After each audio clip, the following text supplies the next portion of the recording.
going on? What is poppin' YouTube world? My name is Ghiman Mckinney, or you can just call me Juice because that is my nickname. I appreciate you guys for watching this video today. Be sure to smash this like button right about now as it does help these videos get out to the public and my channel to grow overall. Subscribe to the channel if you're new as well. I do post a ton of great sports videos weekly, and I want to every single day if I can, and start post notifications too, so you do not miss a single one of those videos that I post. It is only right, you guys. Man, how about Kirk Cousins and the Vikings? I never thought in a million years that the Vikings could go on the road and actually beat who I thought was arguably the best team in football, the New Orleans Saints. I felt the Saints were a lock to win that game last week, and nope, Kirk Cousins and that Vikings defense and Dalvin Cook and Adam Thielen, they shut me up. And I think the Vikings are a loaded roster. I've said it for weeks and weeks.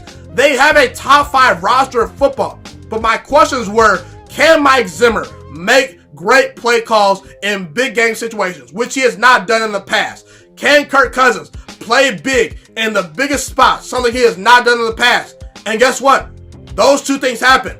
And now, I gotta say, the Vikings, they're legit, and no one wants to play them if Kirk Cousins is balling like he played, is balling out and playing like he played last week. Kirk Cousins outplayed Drew Brees, and Kirk Cousins has support. He has a defense behind him.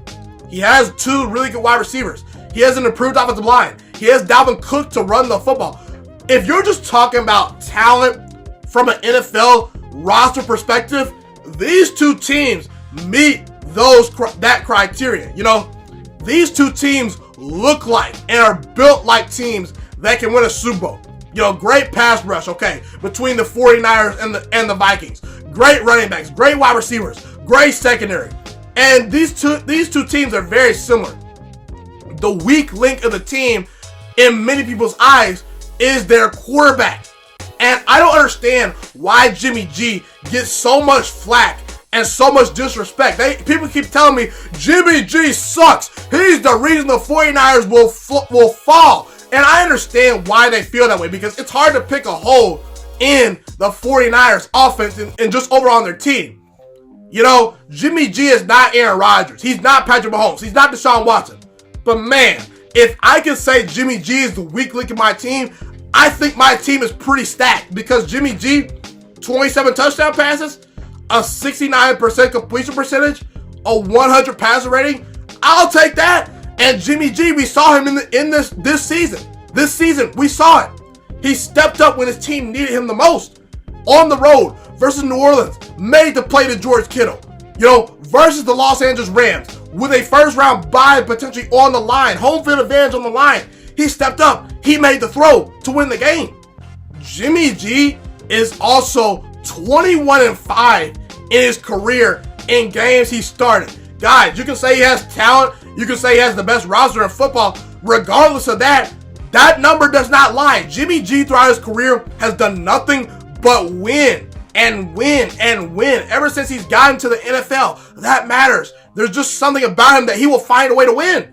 There's just something intangibly about Jimmy G that I just like. And it's very ironic that the 3 losses that the 49ers had this year is when their defense actually gave up the final score. Versus the Rams, they lost on a walk-off field goal. Versus Seattle, they lost on a walk-off field goal. Versus the Falcons, they lost on a walk-off touchdown. Okay, Jimmy G has not been responsible for the 49ers losing these games. If you just look at those situations right there, Jimmy G, for the most part, has done his job. And like I said, if Kirk Cousins, if he can outplay Drew Brees, this Vikings team is legit. They can go far. Now, I'm very interested to see how will the Vikings handle success, because this is Kirk Cousins' biggest win of his career. This is the biggest win of the Mike Zimmer era, maybe in Minnesota, outside the Minnesota Miracle game, okay? This is an emotional win. Will the Vikings button down and continue to focus the very next week? Because when teams have an all-time performance and a great win, their biggest win of the season, when they're hot one week, the team naturally dies down the very next week. We saw that with the Vikings earlier in the season. When they beat the Cowboys, they almost lost to the Denver Broncos at home to someone named Brandon Allen. And again, I say this all the time. If you're a quarterback, you can have an anomaly year or an anomaly game. Meaning, look, we know what you are, but every now and then, yeah, you'll get lucky. Every now and then, you know, you got skills. You can beat a team you're probably not supposed to beat. Is Kirk Cousins going to bring that same energy he brought to New Orleans, where he got better under pressure, where the moment was not too big for him? Can he bring that same energy to San Francisco? That's going to be very interesting to see. I don't know. I think he can, but I don't know for sure. Now, Stephon Diggs, he's going to have to make a difference in this game because, listen, Marshawn Lattimore, he struggled and let the Saints defense down last week. Adam Thielen ate his lunch. Adam Thielen ate him alive. I don't think Richard Sherman is going to get eaten alive by Adam Thielen. I'm sure Adam Thielen and Stephon Diggs will make their plays, but Richard Sherman is not going to allow over 100 yards probably to a single wide receiver. He can cancel out a wide receiver from a game. That's how good Richard Sherman is, even though he's getting up there in age. But who is going to step up? I assume that Adam Thielen, Kirk Cousins' favorite target, is going to get most of the targets and get most of the attention on offense. But can Stephon Diggs and Irv Smith step up? Who can step up in that passing game outside of maybe Adam Thielen or their leading wide receiver? As good as Adam Thielen was, the second leading receiver for the game last week was Dalvin Cook. You know, Stephon Diggs, he virtually did nothing. I believe the Vikings, both those Vikings wide receivers, Stephon Diggs and Adam Thielen, are going to have to ball out and both get open for the Vikings to win this game. And I think they potentially can, because outside of Richard Sherman, there's some holes in that 49ers secondary. Now, I believe the 49ers have the defense and the defensive line, linebackers. They have the overall scheme and personnel to slow down Dalvin Cook. And I think the Vikings offensive line is good, but it's not great. They still can be had. The Saints at times still were able to get pressure last week on Kirk Cousins. The back end of the secondary just didn't hold up. So if the 49ers can get pressure on Kirk Cousins, they can give themselves a chance to win. And if Dalvin Cook is taken out of the game early, it might get ugly for Minnesota. So with all that being said, I'm going to roll with the 49ers to win this game 20-17. I think this is going to be a close game.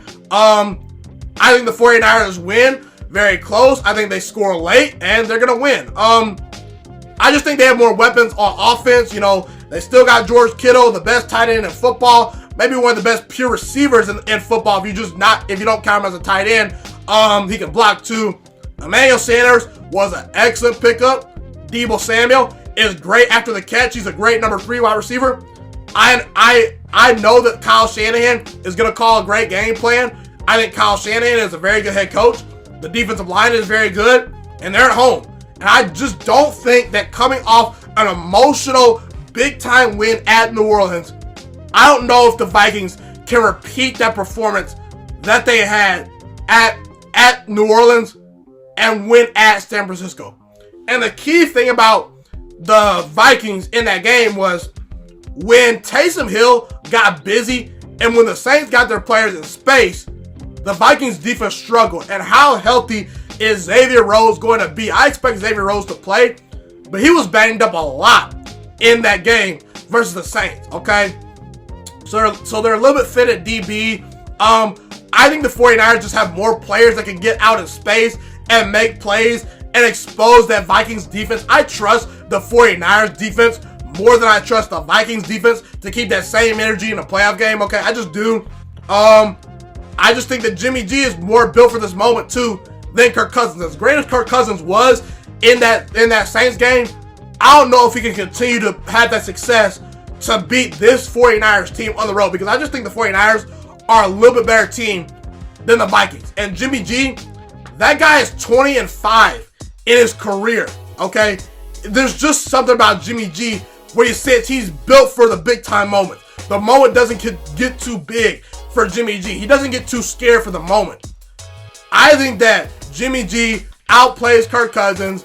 The Vikings just slightly get outplayed and outgained by the 49ers. They're at home, and I believe that's the difference in the game. The 49ers are just a little bit more special on offense. I think that they're going to be a lot more efficient than the Saints were on offense. The Saints don't have a deep threat on offense. They had Taysom Hill, but they didn't use Taysom Hill very well. and their play calling was a question. And, you know, Drew Brees was not great down the stretch. I think Jimmy G will play great down the stretch, and that will be the reason the 49ers will win 20-17 at home. Be sure to comment where you agree with me and disagree with me. Love to hear what you guys have to say in the comment section. Thank you guys so much for tuning into this video today. Be sure to smash this like button right now if you enjoyed this video. Subscribe to my channel if you're new as well. I do post a ton of great sports videos weekly and almost every single day if I can. A fun fact about me is I want to go into the sports broadcasting and media world. I want to become one of the next great sports broadcasters and analysts out in the world. Kind of like Colin Cowherd, Stephen A. Smith, Shannon Sharp. You get the point. Okay, I want to do sports, television, and radio for a full living once I graduate from the University of Toledo, a college in Northern Ohio. I currently am a freshman there right now. So the best thing you guys can do to just help me continue to grow as a young broadcaster is to just share this channel with all your friends, because potentially if this channel really gets somewhere, I want to start my own network, okay? You know, or potentially if it doesn't, you know, or if I fall a little bit short, I want to go into a big time network like ESPN or Fox Sports 1. So the best thing you guys can do to just flat out just help me grow as a broadcaster, help me learn, you know, get other people hip to this channel, you know, just share this channel with all your friends, share this channel on Facebook, share it on Twitter, share it on Instagram, all that good stuff. Also, be sure to follow me on all my social media platforms. And once again, guys, just share this channel with everyone you know. Get everyone hipped and watching these videos. Get my voice out there and heard. Share it on Facebook, share it on Twitter, share it on Instagram, all that good stuff. It's been your boy, Ghiman Mckinney, or you can just call me Juice. I appreciate all you guys for tuning in today. I really do. Have a God blessed day. Stay motivated, you guys, and I'm out.